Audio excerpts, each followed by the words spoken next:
Good afternoon. The Public Safety Committee will now come to order. Madam Clerk, will you please call the roll?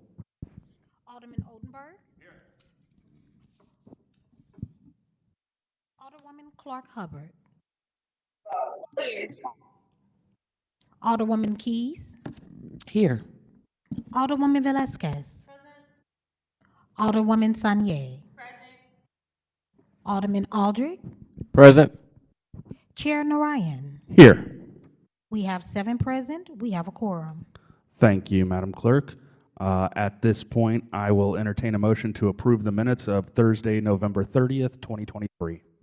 Second. Uh, Previous row. We don't have a previous roll yet. Oh. Madam Clerk, will you please call the roll? Alderman Oldenburg. Alderwoman Clark Hubbard. Alderwoman Keys. Aye. Alderwoman Velasquez. Alderwoman Sanye. Aye.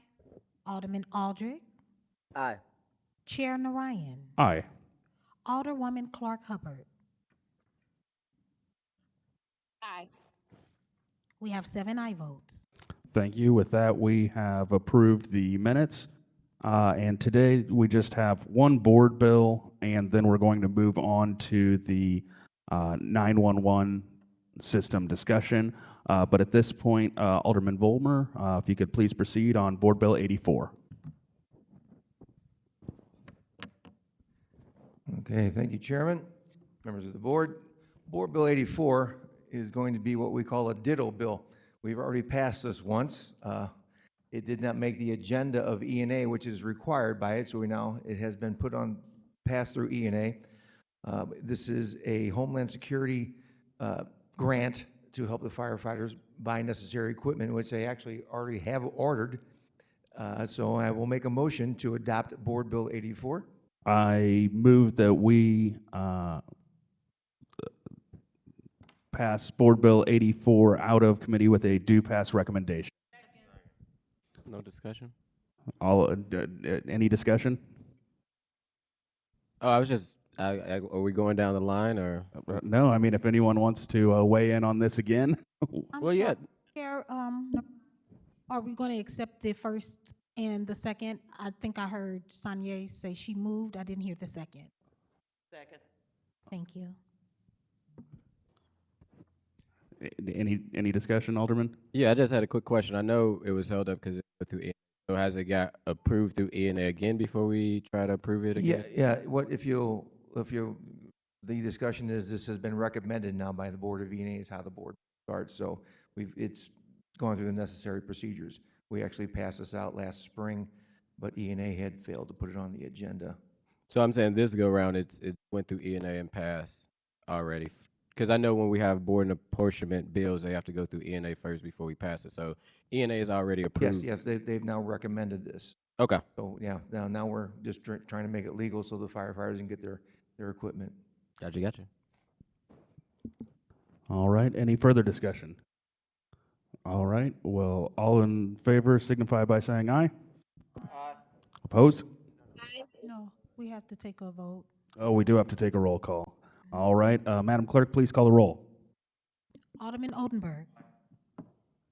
Alderwoman Clark Hubbard.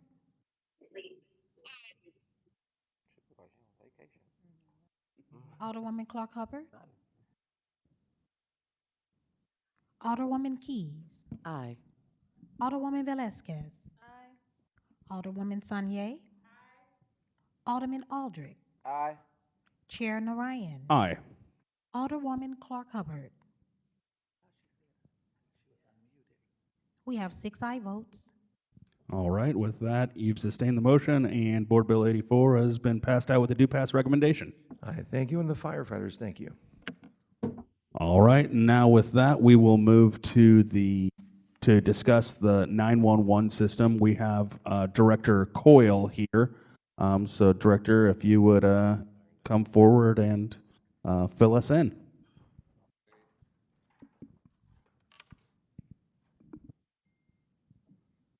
Good afternoon, everyone. Is this on? Is the green light on? Yeah, turn it. Oh, there you go. Thank you. Good afternoon. Mr. Chairman and the committee's members of the committee, thank you for having me.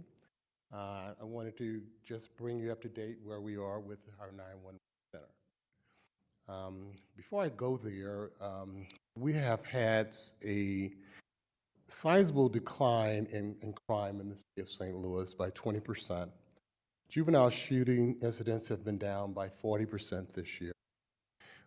We have 100 less homicides today than we had at this time in 2020. So those are all pretty good signs.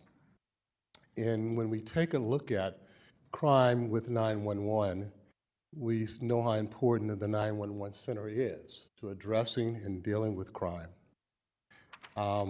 We continue to make progress. When we began this process, we had over 50 vacancies. When I came aboard in February of 2013, 40 of a little bit more were in 911 or police dispatcher vacancies. Another 11 was in EMS vacancies. Now, our fire equipment dispatchers, our vacancies are always pretty low. We have 2 there currently, and we're generally close to full capacity there. But the effort was in getting the 911 dispatchers trained, hired, and on the job. We did that by, one, increasing the pay substantially for 911 dispatchers. It went up over 45% for some of them. I'll say that across the board. Can you, I'm sorry. you said 45%? For dispatchers, it was almost a 45% increase. Can you talk a little louder? Oh, okay. Sorry about that. So with the pay increases that the mayor supported, we were able to get done, we saw a large increase in applications. And with that increase in applications, we were able to begin bringing on board new dispatchers, right? Working with the Department of Personnel, streamlining the process to kind of quickly get them through, because the urgency here is that they have to be trained, and that training takes time. So we have to get them on board prior to that. So those efforts led to us to a point now where we have 13 vacancies in 911 dispatchers. We have 4 vacancies or 5 vacancies in EMS dispatchers. So we've come a long way. And I'm going to get to the chart that I gave you guys in a little bit so I can show you the progress that's been made with our dispatching operations. So when we also have in our dispatch center behavioral health clinicians. So when there's a call for someone with mental health issues, they dispatch out their team to assist with dealing with that incident or situation. That's something new for us. We actually have 3 in there. They're not 24/7, but I think they work to about 10 o'clock at night. So that's a great addition. Okay, the improvements that we have seen, and I'll go to the chart now that you're looking at. It's a 2-sided document. The goal is really to meet the national standard of answering a call within 10 seconds. And as you can see, we began in July answering calls in the upper 40 and 50-second range. And that was because we were so low down with dispatchers. We were almost short 50% of our total capacity. If you look at November on the line chart, you'll see in November we're well over 80%. And some of those dates we were hitting 9. And if you look at the reverse bar chart on the opposite side of your page, it will show you where we were with each month. So we are improving. We're getting where we need to be.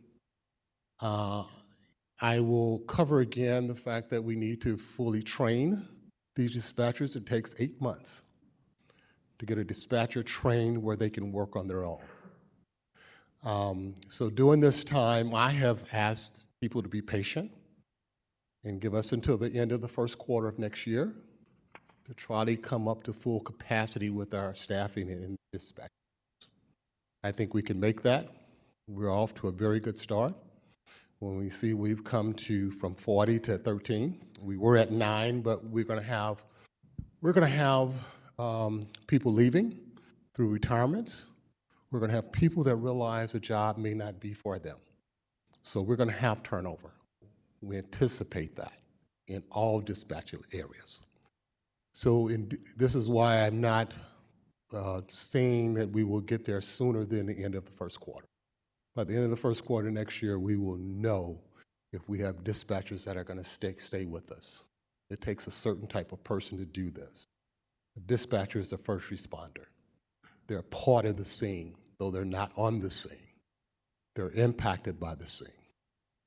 The reason most dispatch agencies lose personnel is 1, salaries, and 2, the stress of the job. So we have to take that in consideration when we look at our evaluation and how we're going to get where we're going. Okay, so we have also taken steps, and if you guys recall, I broke things down in phases. One was to recruit applicants. The pay raises did that. The next was to retain them. And the third was to work on and build a PSAP, a public access point where all dispatch centers would be in the same location. Now, one of the things we did early is we combined the EMS dispatchers and the 911 dispatchers in the same center. Our fire equipment dispatchers are still at their original location. So the PSAP is scheduled to break ground sometime during the second quarter of next year. The funding has been secured for it. We have ARPA funding. We have capital funding and state funding. The PSAP is a 17,000 square foot facility that will house dispatchers for 911, EMS, and fire, as well as SEMA. One of the training areas that we're going to be looking at is cross-training. And that's generally in the second phase after the dispatchers have been fully trained and we know that they can do the job on their own. Then we're going to offer them cross-training for their advancement to where they can learn to dispatch in EMS or fire or 911 for the EMS and fire dispatchers. That position is a dispatcher 3 position that was created. And we're hoping that this helps us retain these employees as well. So then we'll have someone that can work in any area. We can bring on the needed call takers that we want to and not have that shortage with someone answering the phone. Now, as you're aware, we still have timelines in police response because once the dispatcher answers a call, it has to go to the district, and it's based on their staffing in the district, and they have to prioritize those calls. So that's been worked on. I know they have a class starting this month of 20 officers, so it's going to take us a little while to get there. This didn't happen overnight. This has been an issue for some time now, but I think we're moving in closer and closer to it. Okay. We also have installed a new CAD system, computer-assisted dispatching, where we're bringing the 911 dispatch center equal to that of EMS and fire. A company called Central Square has a contract. They did the work for EMS and fire dispatching. This allows each one of those entities to have the same software that they're dispatching on and be able to see what's going on with it. That's a big step. That's a $1.75 million project that's underway. See if I have anything else.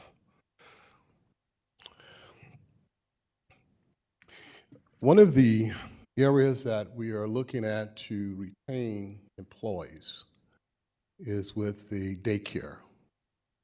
a 24/7 daycare for first responders' children. That means dispatchers, EMS, workers, firefighters, as well as police officers, city marshals. That daycare center will allow them what every parent of needs is somewhere that they can feel safe taking their children. We are in the process of writing a grant for that daycare center. It's a separate facility than the PSAP. It's not located anywhere near the PSAP, but we think that daycare is important because once we have gotten the employees, we need to be able to retain them. If we don't do that, we'll be in the same position we were in last year in the near future. So as that moves forward, I'll come back if needed to discuss that. But we're in the middle of writing a grant now to receive funds to build that daycare, which will be a 8,000 square foot single-story daycare. Any questions that I can answer? Yes. Yeah. We'll take it down the roll. First off, thank you for coming before us today and being willing to share all these numbers with us. I want to commend you on the daycare idea. I think that'll be a great way to recruit and to maintain first responders of all types. Looking at the graph that you gave, and I'm seeing throughout, so in July 1st, for example, the abandoned calls. Do we have a concept on how long the phone rings before a call is abandoned?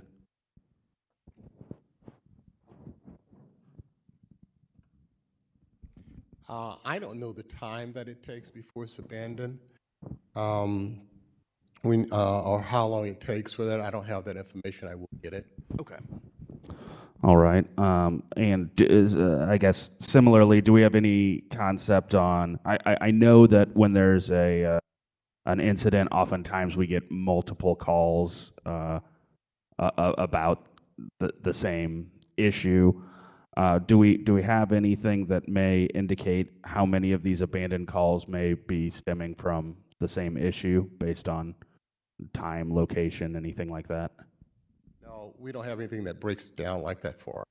Okay. This is a good opportunity for me to share something with you. Sure. We're working on. We're trying to bring in AI into the dispatch center so that when you make a call, that call, if it's made from a cell phone, which most of them are, we know that incident. So can we then send a text out to those calls coming from that incident to reduce the call load? So if there's an accident on Tucker and all of you saw it and pulled out your cell phone, if we send a text to you saying that we're responding to the accident on Tucker, then most of you could hang up. So these are ways to try to reduce that call load. Our call load comes in at the same time when there's an emergency. Everyone calls. If you're driving on the highway and you see an incident, everyone that passes by calls 911. So they're answering 50 to 100 calls for one incident once they've gotten it. So can we reduce that? And I'll tell you one of my concerns is what do we do with that information if we bring in a third-party company? Right. So, but that's what we're working on to deal with that backlog of calls. If we can highlight it and then contact people, let them know that we received it, I think it'll go a long way. That sounds like a promising use for AI, certainly. Last question regarding the abandoned calls. Is there any follow-up on the abandoned calls? Say when things slow down, do dispatchers call back to say, hey, you had an emergency, has it been resolved? What was the emergency? Anything like that? What we do have is the system will, once it receives a number and it's not answered, will recall that number. right? And if the person answers 911, we'll recall them. So if someone calls 911, they're hanging on, and you know we have this issue with people saying they were hanging on for minutes. And I want to say this so that we kind of get it clear when we run the reports on them. They'll think they've been on for 10 minutes when they've been on for 9 seconds, right? Because during the emergency, seconds seems like minutes, and we understand that. So once we've gotten a telephone number and we've traced it, we found out that it's just seconds and not minutes that they've held on, because they'll, you know, they're excited and they'll hang up and do something else or try to call back, and they'll go to the end of the line. So we do call back. Once we have received a call and we have that number, the system automatically calls back. So on these abandoned calls, if I were to call 911 and be on hold for a minute or two, and then said, never mind, and hung up, I would get a call back from 911. You should get a call back. Okay, Yes. that's good to know. With that, I'll move down the line. Alderman Oldenburg. Thank you, Mr. Chairman. Thank you, Director, for being here. Couple of things on 911. I want to make sure I'm reading this chart and this bar graph correctly. So the goal is that 90% of the calls are answered in 10 seconds? Yes. Okay. All right. And is that is an industry practice, best policies? Where does that 90% derive from? NFPA has a standard of 90% within 10 seconds, and that's what we're trying to meet. Some cities are trying to meet 15 seconds, Okay. all right? But we're trying to meet the 10 seconds. Okay. And it looks like November, we're getting darn close to that. And Yes, that we are. you would attribute that as a direct result of the new dispatchers that we've hired, correct? Correctly. Okay. With that 45% increase you referenced earlier. Okay. And there was still, did I hear you correctly? There's still 13 remaining dispatch positions? 13 positions in the 911 are police dispatchers, Okay. 4 to 5 in EMS. And that number is going to change, guys. It's going to change when people, if the stress gets to them and they feel that the job is not for them. But you mentioned that you think you'd have a better, and that's, I think that's a realistic and appropriate assumption you all are making. But you thought you would have a good grasp of who's going to stick around, who else do we need to hire, and a baseline by first quarter? By the end of the first quarter. By the end of the first quarter. In the first quarter, I think we should know the numbers we can look at retaining, Okay. those people that have come on and gotten used to the job and feel the job is. That's great. Thank you for that clarity. My next question, and it's maybe not an easy answer, but because it involves a couple of different things. But assuming we get a staff level that helps us with the 911 response or answering, in addition to the AI, which I think is also a good option to pursue. How does that translate to better police response time? Or when will we have a sense that if we're getting up to answering calls at an appropriate level at that 10-second average per month, how does that translate into officers responding faster to a scene of a crime? And when will we know that, and how will we kind of have a good look at that picture? Okay, thanks for that question. Sure. I think we'll know that with the hiring of new police officers in our table of organization. I mentioned that when we get a 911 call in and it's a police emergency, that call is answered quickly and is sent to the districts. Mm-hmm. So if you're in District 1 and they get a call, then that call has to go out on a priority basis. Sure. And my example is that someone did some property damage and they are working on a call of a homicide or an assault. Your call is not going to come before those. Right. And it's going to be based on manpower. So this is the manpower that we can send out and when we can send it out. So they have to be prioritized for that reason. I see. So if I may then, to follow that logic, if we are rooting out lower level crimes or incidences such as property damage, something below life right? Life safety. We will, in theory, we will get through those calls quicker, and they can be sorted out in a less of a priority because it's not an emergency per se. And there should be then a quicker response time to a violent crime or a potential life safety issue. Is that right? That's the plan, Okay. yes.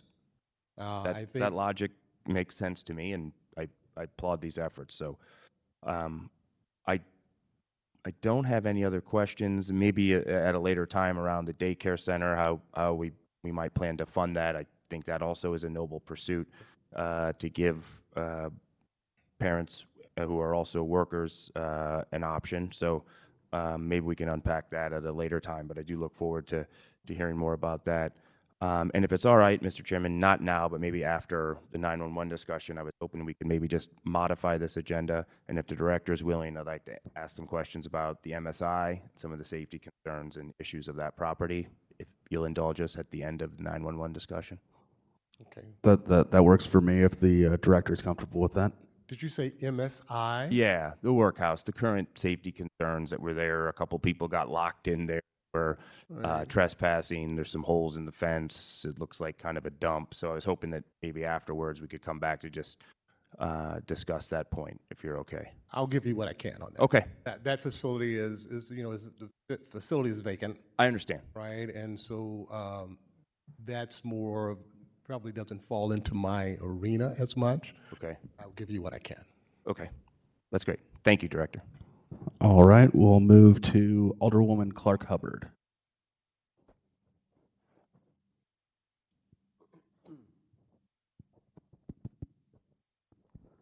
I'm not sure how this works with her being virtual. I'm not sure if she's still on there. I'll try to contact her, see if she can get back in. Oh, she just texted me that she has no questions. So we will move forward. Alderwoman Keys. Thank you, Mr. Chair. Mr. Coyle, I had a question.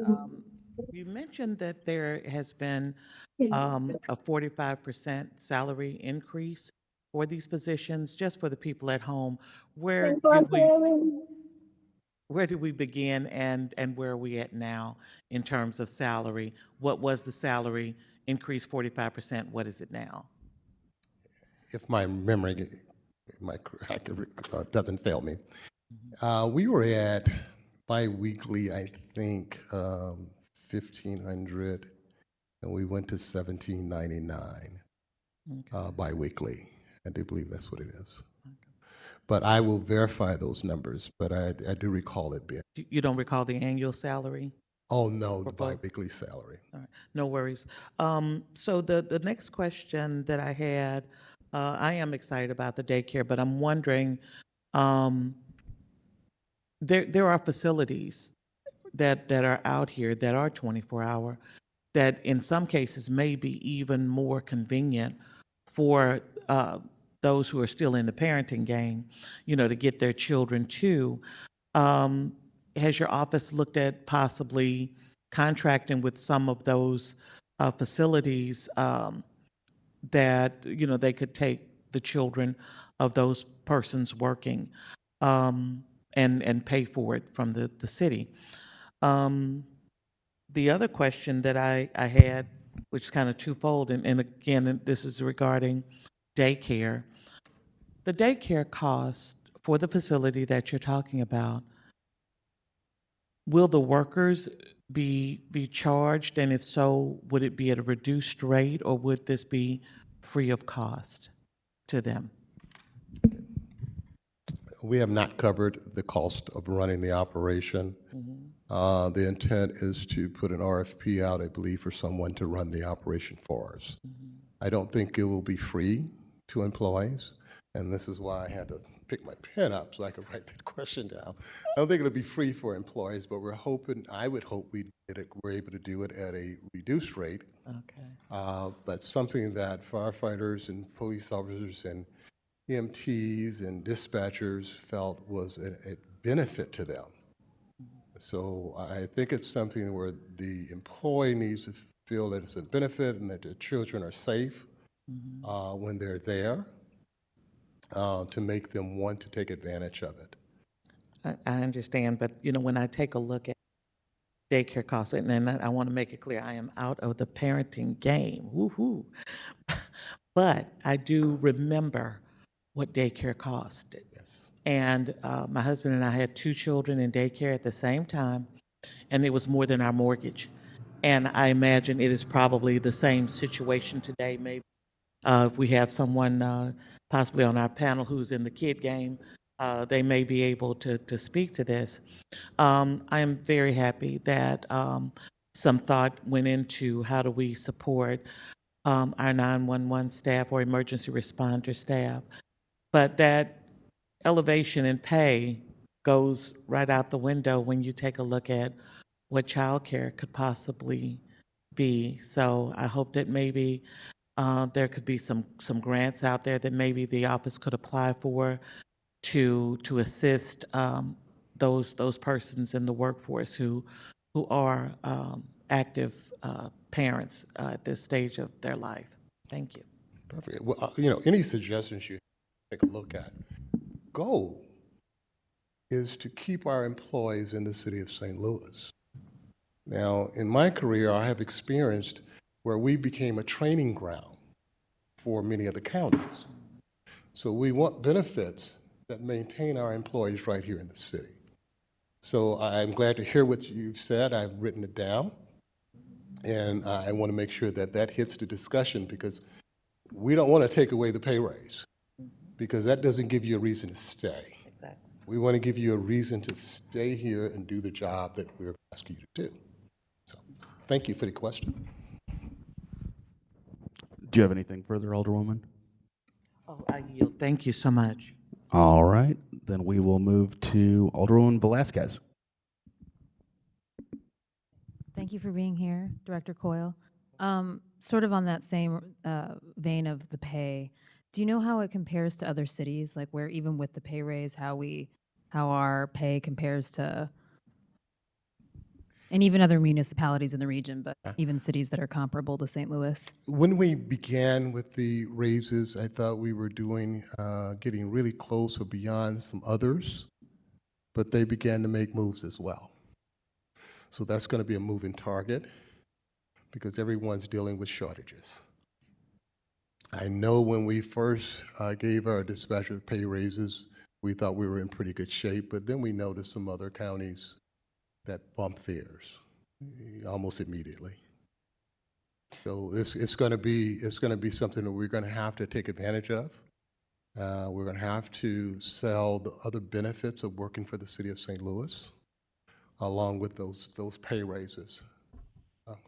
But is it approximate, or is it, I mean, can you just give us an approximation? I mean, is it, I mean, 45%, I'm glad that we were able to do that. That's pretty substantial. I mean, so I know that we are in a unique position competing with other, you know, government bodies in the region, but just, I think I'm looking for how do we, you know, how do we stack up? Where do we, and how do we make sure that we, sounds like we're going to keep on needing to increase pay, but just an idea. I don't have one I can give you today, but I will get one and give it to you. Okay, that'd be great. I'll do that. I'll have someone, and we've done that, but I want to make sure I give you up-to-date information. Right, and I understand it's a moving target, but I think it's, at least it's helpful for me to sort of see, are we 20% behind, or are we, Right. you know, 80, you know, I'm exaggerating, but, and then another question, just for my understanding, I know that, can you just talk a little bit about 988, and then how, I mean, are we using the 988 system here in the city, the mental health? Or are you talking about the non-emergency number? Right, but I mean, I guess I'm saying, I think that, are we, so I guess I have two questions then. I know there's a non-emergency number, and I've heard that that recently there was an approach where you could, you know, there was an AI feature or the digital feature that said, okay, if it's a non-emergency, it gives you basically like a phone tree. How is that going? And then is that helping with the call volume? And I guess 988 specifically is mental health services, but is that non-emergency structure helping with the call volume and how we're doing here with response times for some of the more immediate life-threatening calls? Well, we had that in progress, and we had to have some redesign done. It is helping. I know the behavioral health area is really helping because it's freeing up officers to go to other things and not concentrate on something that they may not be needed on. So it is helping, but there is some redesigning taking place with that. So redesign, just so I understand it, you're talking about the way, basically, I don't know a better way to say it than the phone tree structure, but Yeah. kind of The how way it the works. information flow. Right, the way the information flows, where it works, are we getting what we want out of it? This was being done in the 911 center, and I don't think it was 988, I think it was 5 something, but this is what, it was a non-emergency number, and it was put in place, but then they felt they needed to do some redesigning to make it work a little bit better. So, Okay, thank you. Mhm. I don't have any other questions, Chair. All right, then we'll move to Alderwoman Saunier. Hi, Director Coyle. I don't have any questions. I think that my colleagues have asked all of them. I do think it's a great idea to do the child care program. I'm not in the child game, the parenting game, as Alderwoman Key said, but lots of my friends are getting there, and they definitely can spend anywhere from $1,000 to $1,600 a month on the cost of childcare. So I think that's a great idea, and I'm excited. I also think that's just an innovative approach. So I'm just always happy to see new ideas, and I'm happy to see our success with attracting new workers and things like that. So thank you. Thank you. Vice Chair Aldrich. Thank you, Mr. Chair. Thank you, Director, for being here today. Just some questions. I know things are moving. Where are we on the merger of our EMT and firefighters? What is the timeline of the location that, so we post, if I'm not mistaken, we're merging all of first responders under one umbrella, correct? That's correct. And when is the deadline for that? Okay. I'm going to start here, but I'll go back. The PSAP construction deadline is 2026. I think it's second quarter 2026. And that location is that's an old firehouse off Jefferson and Cass, right? That's where they will be. It's not an old firehouse. Well, not old, current firehouse. It's going to be close to that, yes. So are we building a new facility? Yes, we are. And so, were our EMT and police already operate out of? Is that facility that we're paying for not operable to merge them all into one? No, it's not. It is not going to give us what we need for a PSAP. And there are a number of things that we're going to need for a PSAP, and that facility will not do for all 3 agencies. Now, what we have done, and this is when I explained I would have to go back with you. I came in February, March 30th. I combined EMS and 911 dispatchers. It's a little bit more difficult to combine the fire dispatchers, and it really deals around the pay and having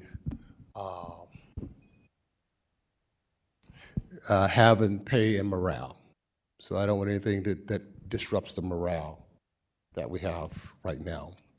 Because is it fire dispatchers get paid more than EMT and police? Fire dispatchers make what firefighters and police have. Okay. And the other dispatchers don't make as much. okay. Just going back, so I know you said 2026, this year's over, so we about to be 2025. You know, time waits for nobody, and before we know it, in 26, do we have a location, or is that? We have a location, but let me say this. I was hoping I didn't have to say this. The location of PSAPs are not to be public information. Understood. I'm just for the public safety transparency, not asking for where the location is. I'm just curious, is it paid for, constructed? Do we have to construct it? Oh, I'm sorry. Yes, we have to construct it. I'm sorry, I didn't understand your question. It's going to be a 17,000 square foot facility, a new facility that has to be constructed from the ground. There was a price of $43 million that we had started with. The design plan has already been under design, and I think it's going through the final acceptance now. So we will have to break ground and construct the facility.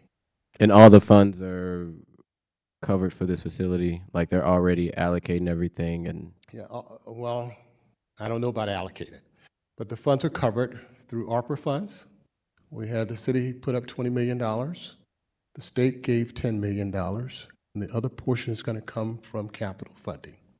gotcha. So those funds, I am told, are already set for the project. Gotcha. This question may have been answered by the chairman. Going back to the abandoned call, so because I know I've called 911 several times, mainly more. Well, I've called 911 before, and I know when I've called before, and I stayed on for quite some time. Eventually, you get the voicemail. You get the voicemail option of no one's answering your call. Somebody will call you back. No one did, but is that voicemail also part of that abandoned call, or is that not abandoned if they got a call back? I think that, I'm not sure if that voicemail is part of the abandoned call. I don't want to answer that until I find out about that. You're saying that you stayed on the call and the system answered you and told you to hold on, push 1 for fire, 2 for EMS, or 3 for police. Something like that, and it also says push 1 if like you want if you want to be called back, or somebody. 1 if you want to be called back, that's part of it. But if you have hung up and your number's listed as part of it as well. So you should have gotten a call back if you did. Do you? And you want me to check on that, just give me the number you called from. Okay, and do you know the average? And maybe this was actually the average time between calling 911 and getting to the voicemail. Is it 5 rings, 10 rings? Oh, it shouldn't be that long. I thought it was no more than 6 rings that got you there. Okay. I think my colleague, and also I'm excited that we are making improvements on answering the phone call. Like you said, come first quarter, we have some people that will be retiring, and also have some people who may not be fit for the job after we hire them. So we may see some flexibility in that that call return from when people call in within that 10 seconds. I would just echo when it comes to the child care. I learned when I was an organizer, it's called child care, not daycare, because they say they take care of children, not days. But when it comes to the child care, excited about hearing something like this. Sounds like it'll have to come back in front of public safety, because I am not going to go down that road yet until we get more details. But I would be curious again of what that costs would be if we're giving employees raises but trying to give them public safety a discount on childcare. I think it would even be as far as amazing going in budget when we had personnel director in front of us. We can't forget that public safety isn't the only large department where we're understaffed and where people in other departments have children and want to stay with the city. Because if we just fix public safety, which I know that's your wheelhouse, forestry, you're talking about the things that keep the streets going, that keep the parks and everything. So if we do it for one, we should be taking a bigger approach of how do we do it for all. And we want to eventually keep all our city employees and not just for public safety. I think city services is and can be a public safety matter as well. But that will be, I guess, a road we cross once we figure out if you guys get approved for the RFP and what that looks like. It'll be interesting to know those details as well. And then, actually, I do got one more. So I know we're currently down roughly 312 law enforcement officers, correct? I didn't think it was that high. I thought it was more like 200, but okay. Maybe I shouldn't listen to Mitch McCoy and his But you may be right, but I thought it was 2, but okay. Okay. What is the goal to to try to fill some of those vacancies, so that, like what Alderman Oldenburg talked about, is making sure that we have people outside of calling 911 to make sure that the situation is taken care of, but to have those individuals to actually address the need of the situation. Yeah.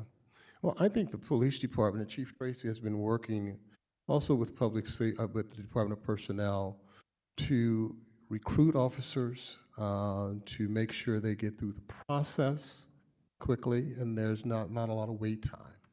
So it's one thing for an application to come in, and if you're working on it right away, then we're finding when we sometimes call employees that they've found another job. So we want to get to them sooner. So it does take that sometimes, and this is what they're doing in the police department. Same thing we're doing in 911, trying to get to them as soon as possible. Now, there are tougher standards with 911 in the police department. So there are going to be a number of applicants that may not be accepted because of the information that they have at their disposal. So it does take us some time to get through that process. That's why it's important for us to kind of get a list quickly and get through it. So I think that is happening with the police department. I know they have a class starting of, I think, 20 this month. So as long as we continue to do that, they were getting people coming back on the job, just as we got dispatchers who had left the job to come back and began working with us again. So I know that's taking place. I would love to give a timeline on when we thought we were going to be there, but I think it's too soon to do that. And I guess this is more of a comment. I think, and Alderwoman Boyd brought this up in budget, and I do want to give a shout out to Personnel Director, Ms. Sonia Gray. I feel like she's looking at innovative things from making hiring not be so long. Right now, it could be a 6 to 9 month process, or I shouldn't say that long, but it could be up to, about 3 months before from when somebody fill out an application and it goes to personnel and they're finally past a typewriter process and they're getting a new system where that can be caught up to the 21st century, and then it goes to the department and all this different thing, right? That she's trying to move that forward, but I do want to echo some that Alderwoman Boyd said. Public safety is also think it's important. In our police department, we seem to be very top heavy. When I say that, I mean a lot of definitely want people to get promoted. We have a lot of white shirts and maybe a lot of officers on these interesting task force that are not the officers that are doing the patrol that I think everyday people want to see is more officers actually doing patrol. So if we could eventually get to a model where we are promoting people but not so a top heavy department, while we're looking at recruitment, I think that could help with residents feeling like they're seeing more officers actually walking the beat compared to in the past. I agree. One of the things that we have begun, I have asked the chief, and he agrees with it, where the new recruits actually come out and meet with the block captains, right, to get to know them a little bit better. I understand what you're saying about having more officers on the street, and we all want more officers on the street, but I think it also goes to making sure that we build a department that has the trust of the community and gets to know the community. I wanted to add that in because I think that's a good, an important approach, where the people in our communities get to know who the officers are as they come out on the street. As they come out of the academy, they get to meet them, get to know them. So we have been working with the block unit captains that meet. And so hopefully before these classes graduate, they'll be able to meet the people in these neighborhoods. So when you get in the neighborhood, that person will recognize you and you will recognize them in the different communities. Okay.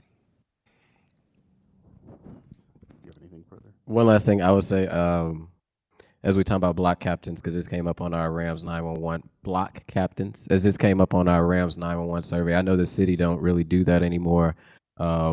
it may be good for your office to get in contact with the Urban League, who organize a lot of these block captains, so that you guys can get just that spreadsheet of who is block captains here and there, if you already don't, from Farrakhan Shigat.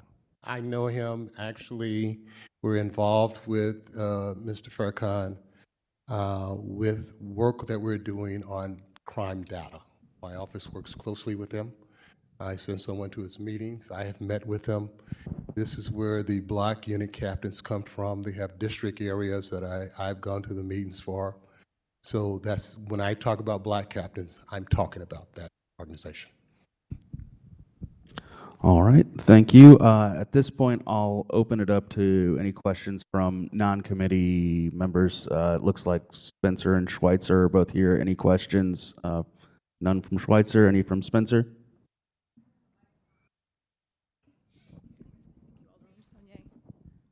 Thank you, Director, for being here. Thank you for the opportunity to ask a couple questions. I really appreciate this update. Obviously, 911 and the well-functioning system of responding to emergency calls is an incredibly important function of public safety for the city. Yes. This data here that you presented is really helpful. The tables here, would you mind sharing those? I know they only go from the top 10 high to low. But it would be really helpful. There's a huge variance just from the top 10 days of calls, obviously. The 1st of July having 2,250 calls, dropping off a cliff to 1,500. Would you mind sharing those daily 911 calls, just so we can get a sense of kind of the volume? One of the things I've been hearing from, and I don't know if this is true, it's certainly only anecdotal, but that people have given up on calling 911. And I don't know that that's true. I think people just say things sometimes, but certainly if that's happened, I think it would be important for us to see if the volume is going low. It's really, really encouraging to see the amount of calls, the percentage of calls going, answered under 10 seconds, going up so dramatically. And obviously we need to be commended on that because it's a huge, huge, huge shift. But certainly I think it would be helpful to understand the volume as well as the percentage. One of the questions I had is related to the positions. You mentioned that we had 13. We had Dr. Jenkins Gray come before us last week and share with us the current staffing numbers. And in looking at the tables that she had sent us, it indicated that there were closer to 45 dispatcher positions open. And I don't know where that discrepancy comes from. There's a huge chunk of what's called public safety dispatcher trainees in the division, for which there are 57 positions authorized, 29 of which were vacant as of November 9th or 10th when this was sent. And I'm just curious what those dispatchers are, and maybe it would be helpful. I can share this. I was kind of looking through that data just as due diligence for the personnel committee, looking at different departments and areas of, I would say, public interest on vacancies. But it might be helpful to, just because there's such a big discrepancy there, just understanding what that was, Director. Okay. Let me answer your first question. I don't want to forget it. Your first question was about the volume of calls. This is a baseline for us to do a number of things with. We have to have this information actually to start so that we can determine where the calls are, why they're where they are. So we'll be looking at staffing levels at certain times. At certain times we're at 93%. Next day we could be at 78%. So we'll be looking at all of those things when we look at the numbers. And because I've just started this, we haven't had time to actually get into the numbers and see what it really tells us. Right? So we will have to do that. We'll be looking at the call volumes as well. And I have no problem presenting to the board on whatever time schedule you want at the call volume. The issue is an issue that has to be rectified, so we need to know the calls. We have 22 lines in our dispatch center. St. Louis County has 35. And when we get to 23, it rolls over and goes to St. Louis County. So if 23 people call at the same time, one goes to St. Louis County. If 36 call in St. Louis County, that 37th 36 call comes to the city of St. Louis. So we have a capacity on what we can take in, but the numbers will help us know if we need to raise that capacity or not. So this is a beginning of a baseline for us. Your second question was about the positions, and we meet with the Director of Personnel's office on a biweekly basis. I will definitely bring that up. If you can send me whatever that information. My number comes directly from the dispatch center heads. People hiring, they have someone in personnel in their office. So I get a report every Friday. It tells me what the vacancies are, how many applications you have, how many interviews you have. EMS is interviewing 5 people next week. The 13 dispatchers that were down in 911, they had 5 interviews last week that they're intending on hiring. So that number will actually come down if they hire all 9 or 5 of them. So I get that information weekly. So I'd like to see what you have so I can see where there's a difference at in what we have, because we don't have 49 positions open. Okay, that's good to Right. hear. It struck me when we were kind of going through that data, just wanting to make sure that we're taking a closer look at some of those positions or the vacancies which the public, pretty significant interest. So yeah, if you'll send me that, I'll bring it up at the meeting, and we'll get an answer to it there. And if you send it to, I'll make sure I get it back to you. Okay, thank you. No, we don't have that many vacancies. We've been working extremely hard on dealing with the vacancies, and we've been successful. So I'm not sure if that was old information, or it could have been the information where they started, because they started at over 40 vacancies. That's where they were when I first came aboard. We now are at 13, and we're only at 13 because we had 2 people retire and 2 people that felt the job wasn't for them. Because we were at 9 vacancies, and it went up. One of the things you mentioned earlier was that, or was mentioned earlier, was the recording that comes on when you call 911. Press 1 for fire, press 2 for police. It's really unusual. I was wondering if you could speak to that. It's something fairly new. If you could talk to us about when that sort of directive was put in place. I know it hasn't always been, press 1 for et cetera, et cetera. But if you could talk about when that was put in place in other cities that use something like that, because I've other than the city of St. Louis, I've never had a 911 call answered by any kind of recorded system and have to press a number before having somebody on the end of the line. And as somebody who unfortunately calls 911 fairly frequently, witnessing emergencies and other things in my community, when your heart is racing and you're experiencing an emergency, it is flustering and frustrating and almost devastating when you have to press a number to get somebody on the other end. You just kind of expect in a first world country that you call 911 and you're gonna have somebody on the end of the line that can help you through a heart attack, a child being hurt, somebody experiencing a medical overdose or something like that. So if you could speak to when that was implemented and why in other cities that have such an answering system in place. Well, I can't really tell you about other cities. We've had it for some time. It just hadn't been used all the time. And you shouldn't come on immediately unless all the call takers are busy. But we've had it, and then I'll share with you the reason we have it. The police department has the 911 center, and they get the calls first, and it's been like that for decades. Well, one of the concerns, and this is why this is in place, because if you're not waiting on a police call, the most time-sensitive call that you're going to get is one for a medical call or a fire. So it takes 30 seconds for a fire in your living room to go from a Christmas tree to fully involving your home, your living room. 30 seconds. So that Viper system that you were just talking about is in place so you can push 911, push number 1 and number 2, and go right to the police dispatcher, the fire department dispatcher, because those calls are time sensitive, right?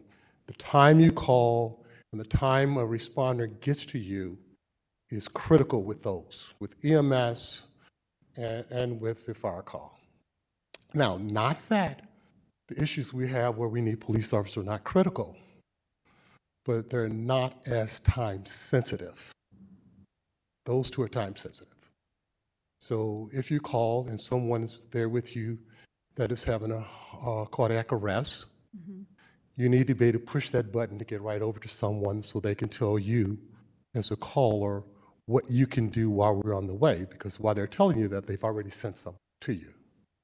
So I wanted to make sure I explained that for that system, and we've had it for several years, I believe. I believe it's only been a couple of years that we've had that, but I'll push back a little bit because when I'm calling 911, it's an emergency of some kind, and every second matters. And having to hear an operator and decide on what number to push next, those are critical seconds that are lost. And I usually am, the first thing going through my mind when I hear an automated system at the end of 911, words that I can't say in a public hearing. It usually involves the F word and a whole bunch of other expletives. So flustered and frustrated with having to figure out what number I have to push next. The reason why we use a 911 because we drill it into the heads of our children, and it's burned into our collective consciousness that when we have an emergency, all we need to do is dial 3 numbers, 911. And if you've got to figure out an automated system, it is losing vital seconds where we could be involving an entire house in a fire, losing someone to a cardiac arrest, or any number of other things. So I just find that the deployment of that to be harmful to public safety. And when I call, my cell phone provider and they ask me to press a number, I hang up. I get so frustrated.